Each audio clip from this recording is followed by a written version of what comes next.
মৰমৰ ছাত্ৰ ছাত্ৰীসকল যে আমি আচলতে বহুত সৰু সৰু কথা কিছুমান আমি নাজানো বা কেতিয়াবা আমাক কিছুমান সৰু ল'ৰা ছোৱালীয়ে দুই এটা কথা সুধিলে আমি লগে লগে তাৰ উত্তৰবিলাক দিব নোৱাৰোঁ। গতিকে মোক আজি এজন সৰু ল'ৰাই সুধিছিলে যে আচলতে লিপ ইয়েৰনো কি বা লিপ ইয়েৰত কিয় ফেব্ৰুৱাৰী মাহত 29 দিন থাকে, 29 ডেজ থাকে। গতিকে মই উত্তৰটো বুজাই দিছোঁ আৰু ভাবিছোঁ এইটো সকলোৱে জানিব লগা কথা, যিসকলে নাজানে। সেইকাৰণে মই সৰু এটা ভিডিঅ'ৰ জৰিয়তে এই কথাখিনি জনাব বিচাৰিছোঁ। আচলতে লিপ ইয়েৰ মানে হ'ল যে 366 দিন, মানে 366 ডেজ থকা এটা বছৰ। অৰ্থাৎ সচৰাচৰ আমাৰ বছৰবিলাকত 365 ডেজ থাকে, কিন্তু লিপ ইয়েৰটোত আচলতে 366 ডেজ থাকে। আৰু সেই যিটো বছৰ, বিশেষ বছৰ, আৰু যিটো বছৰত ফেব্ৰুৱাৰী মাহটোত 28 দিনৰ পৰিৱৰ্তে 29 দিন থাকে, সেইটো বছৰক আমি লিপ ইয়েৰ বুলি কওঁ। আৰু লিপ ইয়েৰ কোনটো বছৰ লিপ ইয়েৰ সেইটো আমি জানিবলৈ আচলতে প্ৰত্যেকটো বৰ্ষক আমি যদি 4ৰে হৰণ কৰি দিওঁ, ডিভাইড কৰি দিওঁ, তেতিয়া যিটো বছৰ 4ৰে সম্পূৰ্ণৰূপে হৰণ হয় বা ডিভাইড হয়, সেই বছৰটোক আমি লিপ ইয়েৰ বুলি কওঁ। গতিকে আমি যদি 1997ক যদি 1997 ডিভাইডেড বাই 4, এতিয়া তাত মানে সম্পূৰ্ণৰূপে ই ডিভাইড হোৱা নাই, 499.25 ওলাইছে, পইণ্টত ওলাইছে, গতিকে সেইটো এটা লিপ ইয়েৰ নহয়। কিন্তু আমি 2012টোক যদি আমি 4ৰে ডিভাইড কৰোঁ, তেনে 503 সম্পূৰ্ণৰূপে ই ডিভাইড হৈছে। গতিকে আমি 2012টোক আমি লিপ ইয়েৰ বুলি কওঁ। অৰ্থাৎ যিটো বছৰক আমি 4ৰে হৰণ কৰিলে ইয়াক সম্পূৰ্ণৰূপে হৰণ কৰিব পাৰোঁ, পইণ্টত নলায়, তেতিয়া সেইটো বছৰক আমি লিপ ইয়েৰ বুলি কওঁ।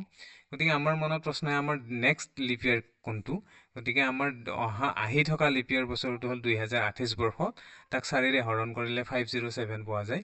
গতিকে এইটো আহি থকা আমাৰ কাৰণে লিপ ইয়েৰ বছৰ। এতিয়া আমাৰ মনলৈ প্ৰশ্ন আহে যে লিপ ইয়েৰটো আচলতে কেনেকৈ আহে আমাৰ মাজলৈ? যে আমি জানো যে পৃথিৱীখন সূৰ্যৰ চাৰিওফালে এটা উপবৃত্তাকাৰ গতিপথৰে ই ঘূৰি থাকে, আৰু মানে তোমালোকে ভিডিঅ'ত দেখিছাই। গতিকে এই ঘূৰি থাকোঁতে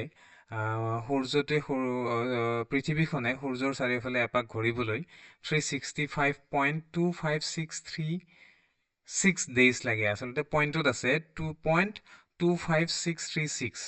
এইখিনি এক্সট্ৰাকৈ লাগে। আমি আচলতে যদি কওঁ যে সূৰ্যৰ চাৰিওফালে পৃথিৱীয়ে ঘূৰিবলৈ কিমান দিন লাগে, তেতিয়া আমি কওঁতে 365।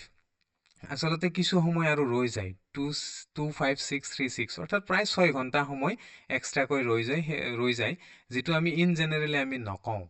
গতিকে এই যে 6 ঘণ্টাটো ৰৈ যায়, বছৰত যদি 6 ঘণ্টাকৈ ৰৈ যায়, 4 বছৰত 6 4 গুণ 24, টোটেল 24, 4 বছৰৰ মূৰত সেই 6 ঘণ্টাটো জমা হৈ ই সম্পূৰ্ণ 24 আৱাৰ্ছ, অৰ্থাৎ 24 ঘণ্টা এটা জমা হয়। আৰু সেইকাৰণে আমি 4 বছৰৰ মূৰত যেতিয়া সম্পূৰ্ণৰূপে এটা দিন পূৰ্ণ হয়, তেতিয়া আমি সেই 4 বছৰটোত, অৰ্থাৎ লিপ ইয়েৰ বছৰটোত ফেব্ৰুৱাৰী মাহৰ 29 তাৰিখ, অৰ্থাৎ 28ৰ সলনি আমি এদিন বঢ়াই দিব লগা হয়, অৰ্থাৎ 26 হয়। গতিকে তোমালোকে এইটো কেলকুলেশ্যন চালে গম পাবা।